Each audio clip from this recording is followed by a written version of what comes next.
조용한 기도 드리심으로 6월 14일 주일 예배를 주님께 드리겠습니다. 살아계신 하나님, 거룩한 주일 아침에 저희들 주님께 머리 숙입니다. 저희들이 드리는 예배가 신령과 진정으로 드리는 예배가 되게 해주시고, 하나님 앞에 연락되는 살아있는 예배가 되게 해 주시옵소서. 예배의 시종을 주님에게 맡기며 예수님의 이름으로 간절히 기도하였습니다. 아멘. 우리 다 함께 91장 슬픈 마음 있는 사람 힘차게 찬송하겠습니다.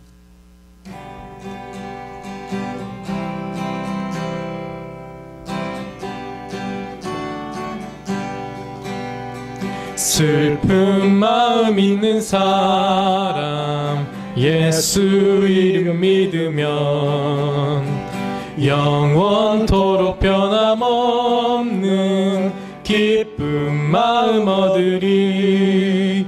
예수의 이름은 세상의 소망이요, 예수의 이름은 천국의 기쁨일세. 거룩하신 주의 이름 너의 방패 삼아라. 환난 시험 당할 때에 주께 기도드려라.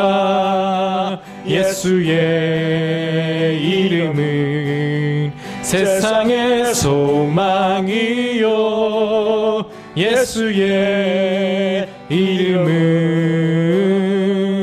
천국의 기쁨일세.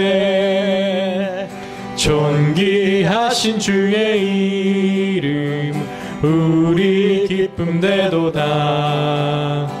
주의 품에 안길 때에 기뻐 찬송 부르리. 예수의 이름은 세상의 소망이요, 예수의 이름은 천국의 기쁨일세. 우리 갈 길 다 간 후에 보좌 앞에 나가 왕의 왕께 경배하며 면류관을 드리리. 예수의 이름은 세상의 소망이요, 예수의 이름은 천국의 기쁨일세. 아멘. 같이 기도하겠습니다.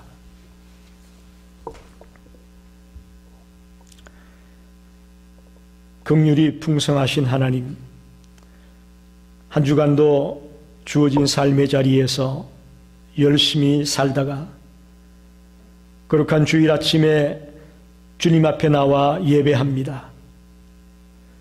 주님의 이름을 높여드리고 주님께 영광과 존귀와 찬양을 올려드립니다. 홀로 예배의 주관자가 되시고 이 예배의 주인이 되어 주시옵소서. 참회의 기도를 드립니다. 예배하기 전에 죄악이 생겨나면 먼저 회개하고 난 이후에 예배하라 하신 주님, 우리는 어디에 있더라도 하나님의 자녀답게 살아야 했는데 한 주간을 돌아보니 그렇지 못했음을 고백합니다. 특별히 성경 통독과 기도에 열심을 내지 못했습니다. 신앙의 생활화가 이루어져야 하는데 말과 행동이 일치하지 못했습니다. 이 시간 십자가의 보혈로 저희들을 정결케 해 주시옵소서. 범사에 감사하라 하신 주님, 조금만 생각을 바꾸면 감사할 것이 너무나 많은데 저희들 불평하고 원망하고 짜증을 부릴 때가 많았음을 고백합니다. 공기 한 모금, 들꽃 하나, 새 한 마리, 다람쥐 한 마리도 그냥 있는 것이 아니라 하나님의 은혜로 우리에게 주신 줄을 믿고 감사를 드립니다. 불평했던 인생이 감사하는 인생으로 바뀌어지게 하시고, 이제부터는 남은 생을 살 때에 매사에 감사하며 사는 자가 되게 해 주시옵소서. 먼저 미국을 위해 간구합니다. 코로나 바이러스로 인종차별 문제로 나라가 혼란에 빠졌습니다. 하나님 지켜보고 계시죠? 이 나라를 불쌍히 여겨주시옵소서. 이 구렁텅이에서 건져내 주시옵소서.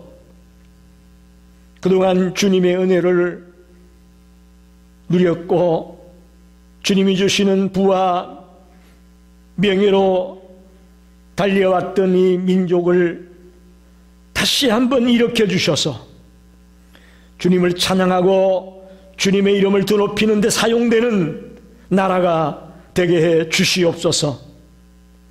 교회를 위해 간구합니다. 다음 주면 교회 창립 4주년을 맞습니다. 이 교회가 작은 예수를 기르고 땅끝까지 복음을 전하는 생명력이 넘치는 교회가 되게 해 주시옵소서. 잠자는 교회, 죽어있는 교회가 되지 말고 살아있는 교회가 되게 해 주시옵소서. 주님, 저희들 각자 기도의 제목을 가지고 주님 앞에 나왔습니다. 구하라, 찾으라, 두드리라 하신 주님, 저희들의 애절한 소원을 들으시고 꼭 응답하여 주옵소서.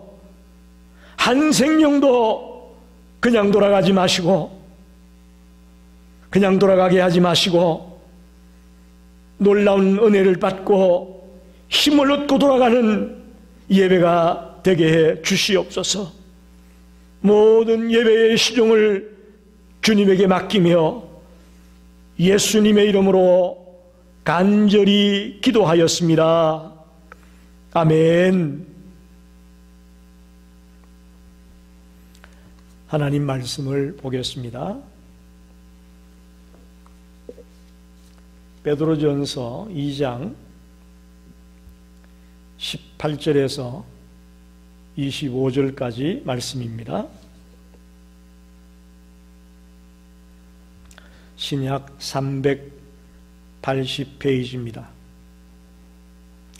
사한들아, 범사에 두려워함으로 주인들에게 순종하되 선하고 간용하는 자들에게만 아니라 또한 까다로운 자들에게도 그리하라. 부당하게 고난을 받아도 하나님을 생각함으로 슬픔을 참으면 이는 아름다우나 죄가 있어 매를 맞고 참으면 무슨 칭찬이 있으리요. 그러나 선을 행함으로 고난을 받고 참으면 이는 하나님 앞에 아름다우니라. 이를 위하여 너희가 부르심을 받았으니 그리스도도 너희를 위하여 고난을 받으사 너희에게 본을 끼쳐 그 자치를 따라오게 하려 하셨느니라.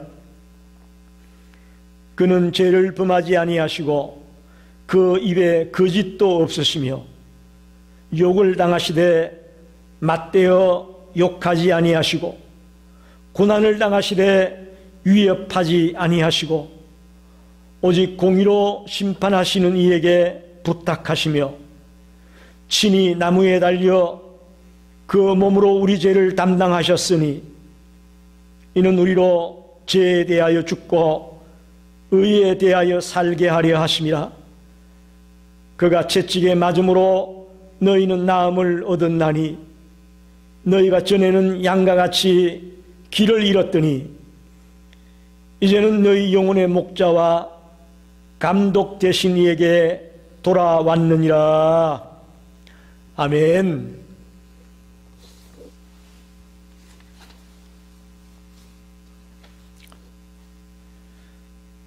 우리는 지난주에 국가에 대한 그리스도인의 책임이 무엇인가 하는 말씀을 나누었습니다. 오늘은 부당하게 고용주에게 고난을 받을 때에 우리가 어떻게 해야 될까 하는 것을 말씀을 통해 생각해 보려고 합니다. 18절에 보면 사한이라는 말이 나와 있습니다. 개역 개정에는 사한이라고 되어 있지만 옛날 성경인 개역 성경에는 종이라고 표현이 되어 있습니다. 베드로가 여기서 종이라고 말할 때에 사용한 단어는 노예를 의미하는 둘로스가 아니고 오이케타이, 즉 가정의 메인 노예를 의미하는 그런 단어를 쓰고 있습니다. 오이케타이. 그래서 개역 개정에서 말하는 사한이라는 말이 잘된 번역이다, 이렇게 보고 싶습니다. 가정의 메인 노예가 때때로 부당한 대우를 받을 때가 많죠. 이 이야기를 논하기 전에 우리는 노예 제도에 대한 배경을 좀 살펴봐야 됩니다. 여기서 말하는 사한, 즉 로마 시대 때의 노예는 미국의 남북전쟁 때의 노예와는 다릅니다. 미국의 드라마 뿌리에 나와 있는 그 노예와는 다른 차원의 노예라는 것을 우리가 먼저 알아야 됩니다. 당시 로마 제국에는 6천만 명에 가까운 노예가 있었다라고 말합니다. 노예제도는 로마의 정복 전쟁과 함께 시작이 되었다라고 볼 수 있습니다. 왜냐하면 노예는 원래 전쟁포로였습니다. 그래서 전쟁포로를 잡아와서 자기들의 노예로 삼았던 거죠. 노예가 하는 일은 결코 천한 일만은 아니었습니다. 로마 시대 때 노예가 하는 일은 천한 일만 아니었습니다. 그 중에는 교사도 있었고 음악가도 있었고 배우도 있었고 비서도 있었고 청지기도 있었고 더 나아가서 의사까지도 있었다고 기록하고 있습니다. 아주 다양한 가정의 메인 노예들이 있었다는 것이죠. 실제로 로마의 모든 일은 노예들이 했다라고 해도 과언이 아닐 정도였습니다. 대부분 노예에게 다 시키고 로마 시민들은 실컷 먹고 마시고 노는 안일한 생활에 취해 있었다, 이렇게 볼 수 있습니다. 또 당시의 노예는 결혼이 허락되지 않았습니다. 그러나 동거 생활은 할 수 있었다고 말합니다. 그러다 보니 자연히 아이들이 생겨나게 되죠. 마치 양이 낳은 새끼 양이 어미의 것이 되지 않고 주인의 것이 되듯이 노예들끼리 동거생활을 하면서 아이들이 태어나면 그 아이 또한 주인의 것이 되고 마는 신세가 되었습니다. 그러나 우리가 뿌리에 나오는 그런 노예와 같은 비참한 생활의 노예 생활은 아니었다라고 로마의 노예들을 말하고 있습니다. 그들은 언제나 잔인하고 비참한 취급을 당한 것이 아니고 때때로 가족의 일원으로 사랑을 받고 신뢰를 받고 아주 좋은 관계를 유지했던 그런 노예들도 많이 있었음을 기록하고 있습니다. 그러나 아무리 우대를 받고 아무리 신뢰를 주고받는 그런 관계였다 할지라도 피할 수 없는 것이 하나 있습니다. 그건 뭐냐? 로마 시대 때의 노예도 역시 물건에 지나지 않았습니다. 인격의 기본 권리를 가질 수가 없었습니다. 그리고 그에게 정의마저도 존재하지 않았습니다.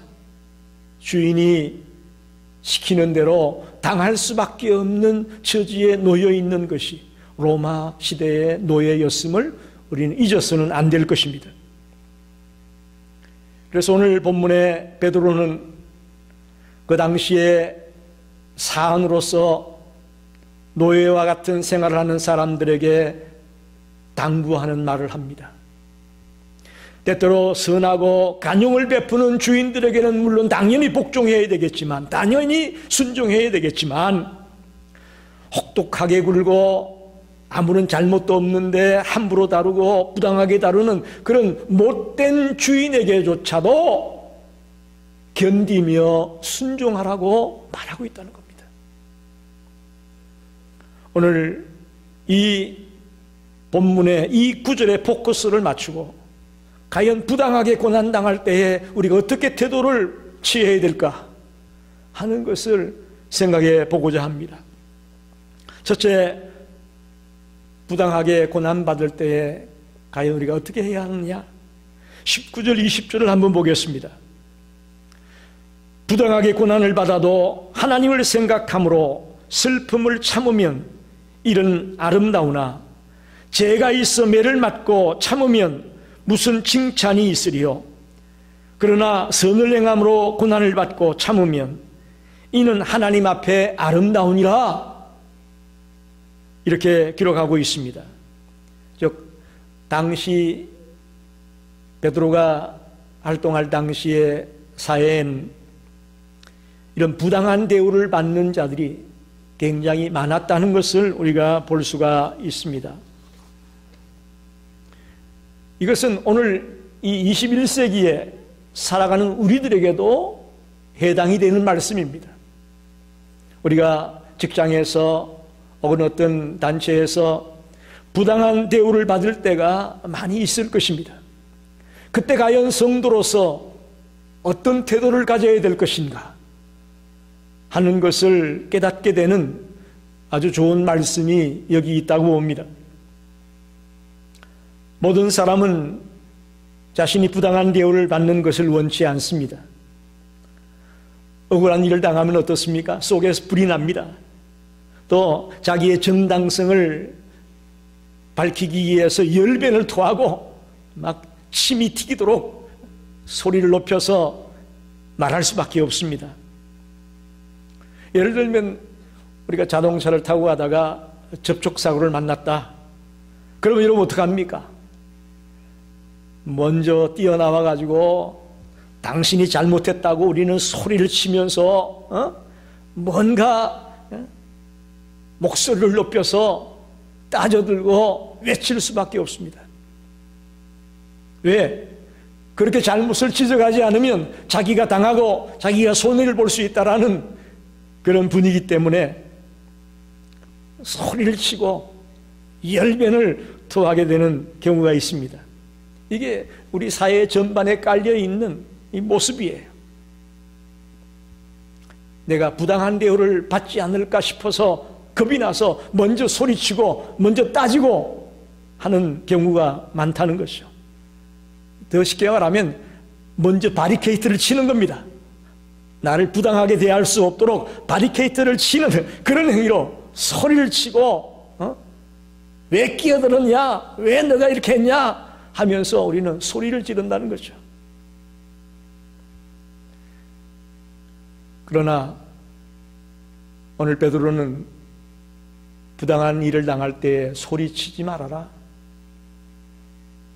견디라. 참아라. 라고 우리에게 가르치고 있습니다. 하나님을 생각하고 슬픔을 참으면 이는 아름답다. 부당한 고난을 받으면서 하나님을 생각하며 참아라. 그렇게 교훈하고 있습니다. 하나님을 생각하고 슬픔을 참는다는 것이 뭐냐? 하나님의 은혜를 생각하라는 말입니다. 우리가 부당한 일을 당할 때 견딜 수 있는 이유는 하나님의 은혜 때문이다. 그렇게 말할 수 있습니다. 저도 그렇고 여러분도 그렇고 부당한 일을 당할 때 참 부들부들 손이 떨리고 정말 분노 때문에 견딜 수 없어서 밥맛도 없고 잠도 오지 아니하고 그런 아픔과 어려움을 경험했던 적이 여러 있을 겁니다. 그런데 하나님을 생각하고 슬픔을 참는 것이 아름답다. 하나님의 은혜를 생각하면서 참아낼 수 있다라고 가르치고 있습니다. 또 한 가지는 주인과 노예의 관계라는 것을 우리는 먼저 생각해야 됩니다. 지금 베드로가 말하고 있는 것이 사한과 주인의 관계, 주인과 노예의 관계에서 일어나는 일입니다. 부당한 대우를 받더라도 자기의 위치는 지금 주인과 동등한 위치가 아닌 노예로서의 위치라는 것을 잊어서는 안 된다는 것입니다. 만약에 내가 노예라는 그 위치를 잊어버리고 분을 내고 열변을 토한다면 그 노예로서의 위치는 더 안타까운 자리로 떨어질 수밖에 없는 처지가 되는 것입니다. 그래서 베드로는 부당한 대우에 대해 즉각적으로 반응하지 말고 하나님을 생각하면서 그걸 견뎌내야 된다라고 말하고 있는 겁니다. 이 부당한 일을 당할 때 참아낸 자의 가장 대표적인 모델이 있다면 예수 그리스도라고 베드로는 말하고 있습니다. 부당한 대우를 당하고 부당한 고난을 당했지만 참고 이겨냈던 우리의 본보기가 있다면, 모델이 있다면 바로 예수 그리스도라고 베드로가 말합니다. 여러분, 예수님을 한번 생각해 보십시오. 그분이 얼마나 부당한 대우를 당했습니까? 창조주 하나님이신데 한낱 피조물 들인 인간들에게 조롱을 당합니다. 침뱉음을 당합니다. 손가락질을 당합니다. 매맞음을 당합니다. 법정에서는 진리시를 말하고 진리를 말했음에도 불구하고 오히려 거짓된 자로 인정을 받습니다. 또 하나님을 참남한 자로 여겼다고 고소를 당합니다. 적법한 판결이 아닌 권력자의 체제 유지를 위해서 십자가에 달리게 되는 그런 엄청난 부당한 일들을 당했습니다. 이 세상 천지에 이보다 더 억울한 일이 어디 있습니까? 이 세상 천지에 이보다 더 부당한 대우가 어디 있습니까? 그러나 예수님은 즉각적으로 거기에 응답하지 않았습니다. 당신의 정당성을, 당신의 합리성을 분을 품고 열변을 토하면서 따져 묻지 않았습니다. 도대체 왜 예수님이 이런 억울한 일을 당하면서도 침묵하며 묵묵히 십자가를 졌을까요? 여러분, 힘이 없어서일까요? 능력이 없어서일까요? 그런 대우를 받을 만한 잘못을 했다고 인정하기 때문이었을까요? 아닙니다. 주님께서는 모든 인간의 죄를 지고 자신이 고난받아야 될 어린 양이라는 사실을, 즉 사명을 알았기 때문에 항변하지 않았습니다. 분을 품지 않았습니다. 화를 내지 않았습니다. 즉 자신의 위치와 자신의 환경을 부정하지 않고 정확하게 보았기 때문에 이 모든 부당한 대우를 참아내었다라고 말할 수 있습니다. 우리가 살아가다 보면 부당한 대우를 받고 부당하게 고난을 받을 순간이 올 수 있을 겁니다. 그때에 예수님처럼 즉각적으로 반응하고 대응하지 말고 주님의 은혜를 생각하며 정말 참고 견디면서 그 일을 이겨낼 수 있는 하나님의 사람들이 되기를 간절히 부탁합니다. 두 번째로 생각할 것은 십자가의 길을 가는 작은 예수가 되자라고 말하고 싶습니다. 21절로 25절까지의 말씀이 예수님이 우리의 본보기가 되었다. 그러니 우리도 예수님과 같이 그 십자가의 길을 걸어가는 자가 되자라고 외치고 있습니다. 21절에 보면 이를 위하여 너희가 부르심을 받았으니 그리스도도 너희를 위하여 고난을 받으사 너희에게 본을 끼쳐 그 자취를 따라오게 하려 하셨느니라. 예수님이 이 땅에 오신 목적이 다시 한번 분명히 나와 있습니다. 너희를 위하여 고난을 받기에 왔다, 그렇게 말하죠. 그리고 너희에게 본을 끼쳐서 그 자취를 따라오게 하려고 왔다. 우리를 위해 십자가에 돌아가시려고 오셨습니다. 그것으로만 끝나는 게 아니고 우리들이, 즉 예수를 믿고 그를 따르는 자들이 예수님과 같이 살게 하기 위해서 이 땅에 오셨다고 말합니다. 그걸 우리 교회에서는 작은 예수라고 하죠. 작은 예수. 예수를 닮아가고 예수와 같은 삶을 살려고 애쓰는 자, 그들을 작은 예수라고 표현을 했습니다. 예수님은 자기를 따라오는 자들에게 자기를 본받기를 원하고 있습니다. 그럼 자기를 따라오는 자가 누구냐? 당신의 자취를 따라오는 자가 누구냐? 오늘 본문에서는 이 글을 쓰고 있는 베드로, 또 이 편지를 받아보는 수신자들, 그리고 성도라는 칭호로 표현되는 오늘날의 모든 크리스찬들, 다 여기에 포함이 됩니다. 우리 예배하는 모든 성도들이 예수님의 자취를 따라가야 될 사람들입니다. 즉 하나님의 구원의 역사에 동참할 사명을 가지고 우리는 부르심을 받은 자입니다. 이렇게 얘기하면 때론 가슴이 철렁 내려앉을 분도 계실지 모르겠습니다. 아, 뭐야? 예수 믿고 복 받으려고 갔더니 고난받으라는 얘기야? 십자가지라는 얘기야? 하며 가슴이 철렁 내려앉는 것 같은 두려움을 갖는 분들이 있습니다. 그래요. 고난이 참 끓여지고 힘듭니다. 고난 좋아할 사람이 이 땅에 어디 있겠습니까? 그러나 여러분, 베드로를 한번 생각해 보십시오. 이 글을 쓰고 있는 베드로, 그도 처음에는 고난을 거부했던 사람입니다. 마태복음 16장에 베드로가 주는 그리스도시요 살아계신 하나님의 아들입니다라는 신앙 고백을 했을 때에 참 주님이 기뻐하셨죠.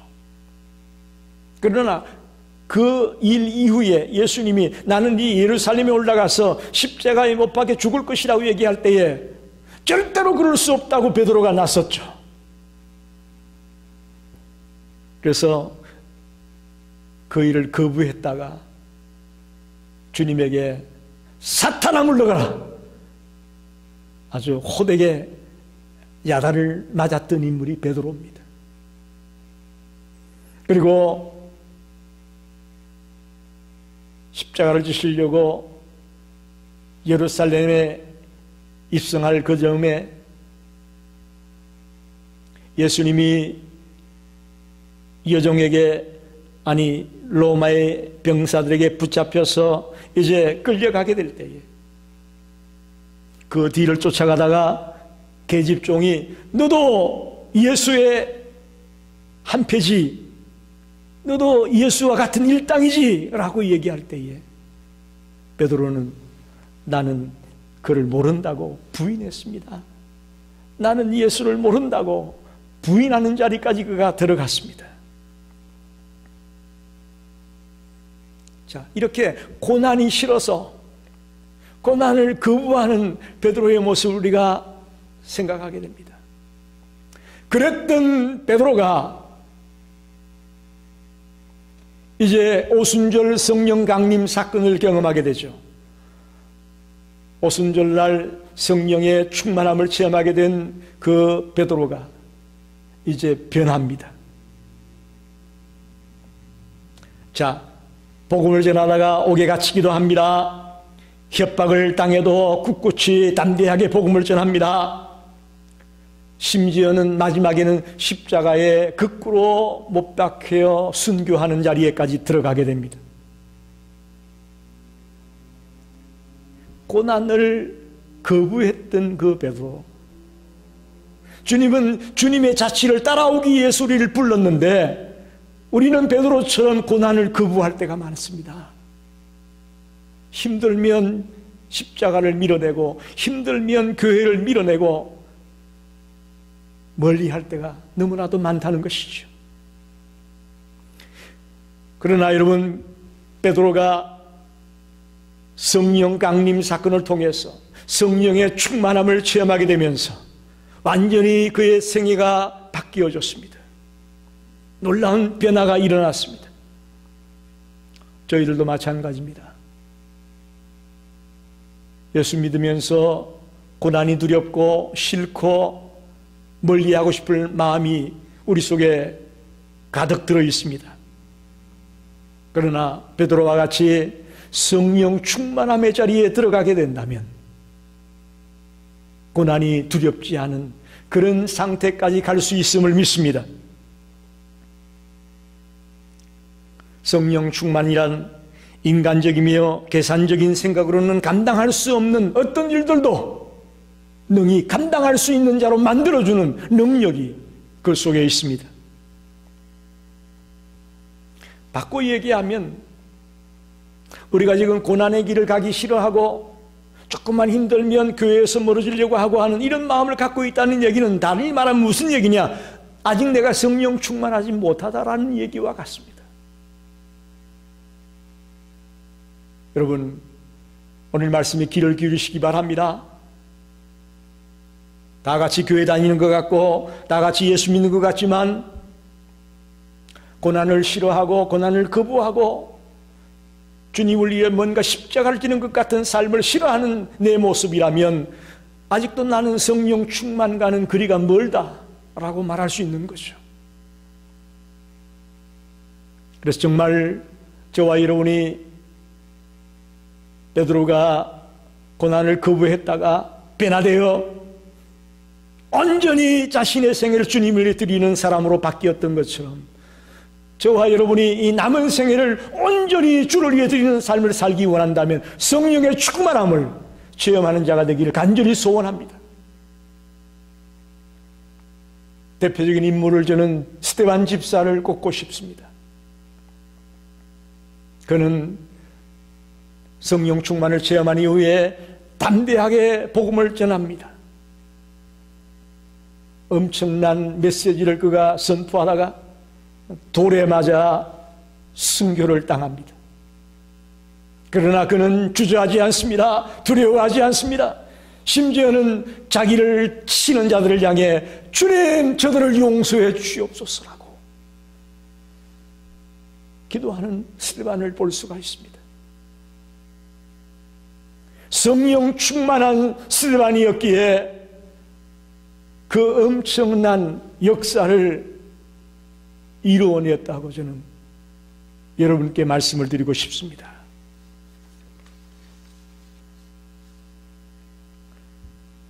우리가 어떻게 고난을 이겨낼 수가 있겠습니까? 어떻게 이 부당한 대우를 감당해낼 수 있겠습니까? 베드로와 같이 스데반과 같이 성령의 충만함을 체험한다면 이 불가능이 가능해집니다. 저도 그렇고 여러분도 그렇고 고난을 피하고 싶습니다. 그렇습니다. 고난 좋아할 자 없습니다.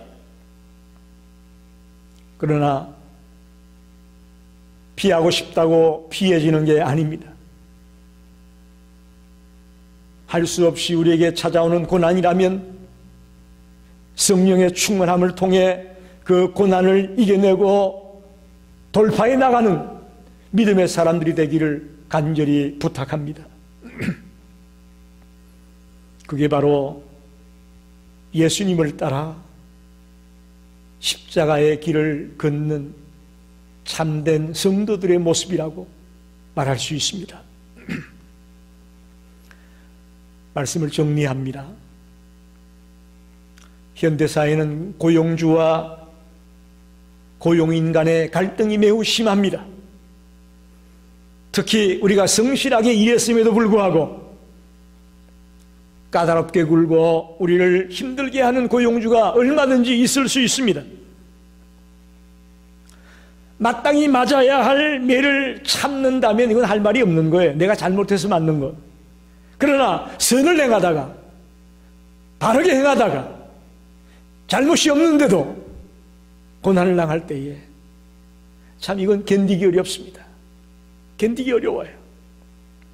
그런데 오늘 본문을 통해 우리 예수님께서 우리에게 본을 보여주신 그 장면을 생각하면 도저히 참을 수 없는 이 상황이 참게 되고 이겨낼 수 있게 된다고 저는 믿습니다.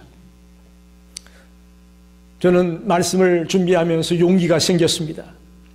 도저히 불행할 것 같았는데 이제 나도 도전해 볼 마음이 생겼습니다. 나를 억울하게 만들고 나를 힘들게 만들었던, 부당하게 대했던 그 많은 자들을 용서할 마음도 없고 또 상대할 마음도 없었는데 오늘 주님의 말씀을 통해 용기가 생기고 힘이 생겼습니다.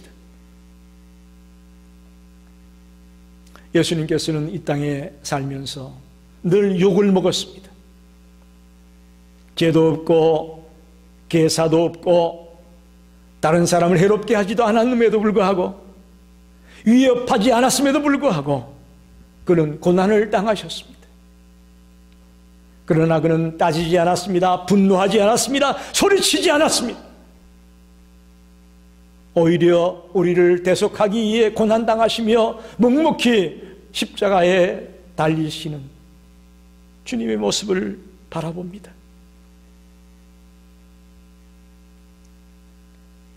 부당한 대우를 당할 때에 어떻게 행동해야 될까?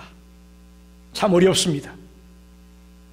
저와 여러분이 작은 예수로 예수님을 본보기로 삼고 살아간다면 이 부당한 대우를 받고 고난을 당할 때에 넉넉히 이겨낼 수 있는 하나님의 사람이 될 것을 믿습니다.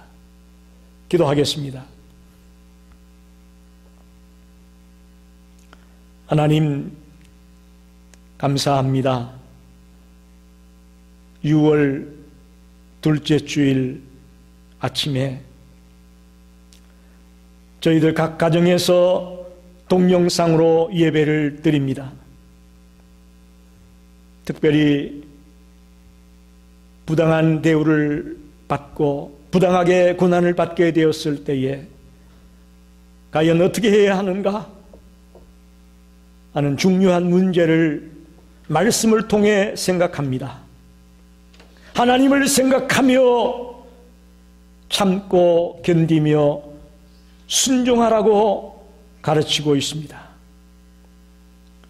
도저히 불가능해 보였지만 예수님을 바라보며 또 베드로와 스데반을 바라보며 성령의 충만함으로 무장하며 주님 가신 길을 따라갈 때에 우리가 어떤 부당한 대우를 받고 애매한 고난을 당하게 될지라도 이기는 자가 될 수 있을 줄 믿습니다.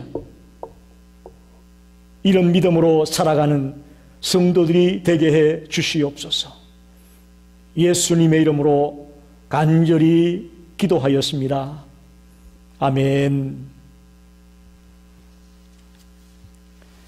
우리 405장 1절 부르면서 준비하신 예물 드리겠습니다.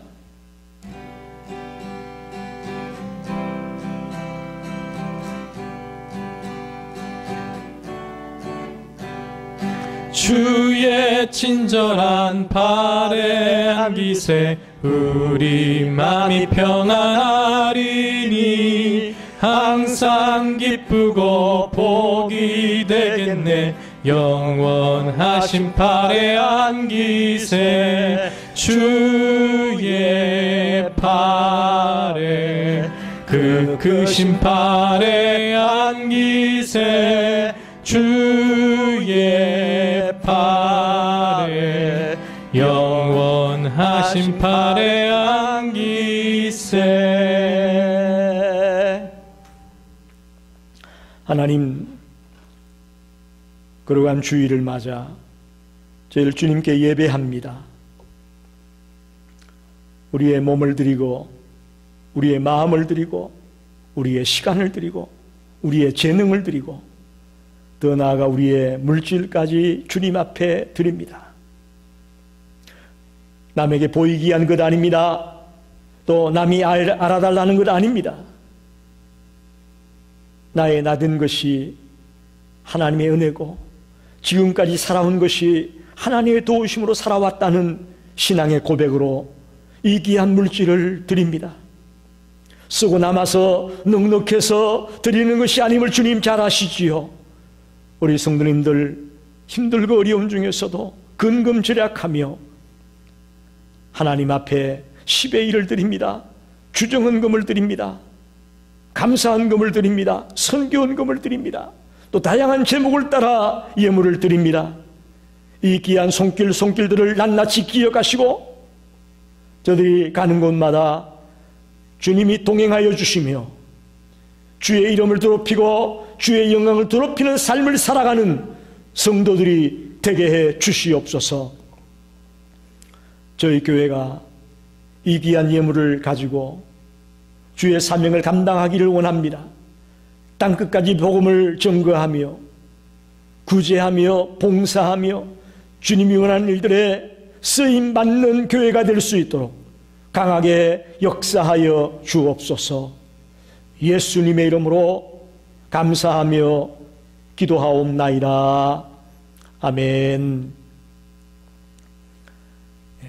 교회 소식 전합니다.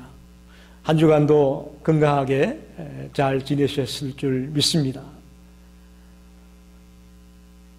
먼저 권성현 전도사님이 동생 결혼식 때문에 한국을 방문하게 되었습니다.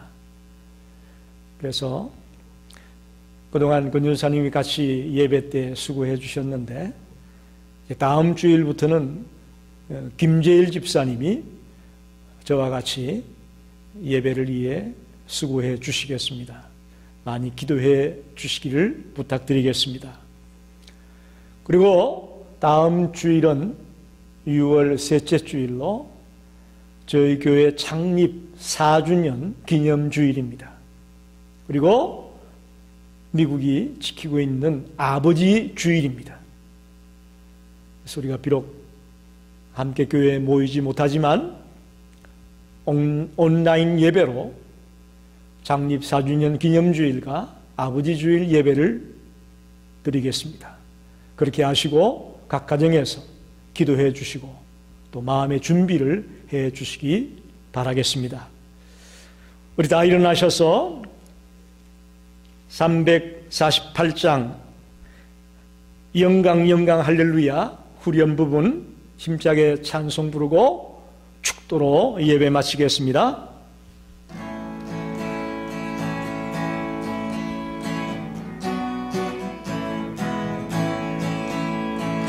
영광 영광 할렐루야 영광 영광 할렐루야 영광 영광 할렐루야 곧 승리하리라.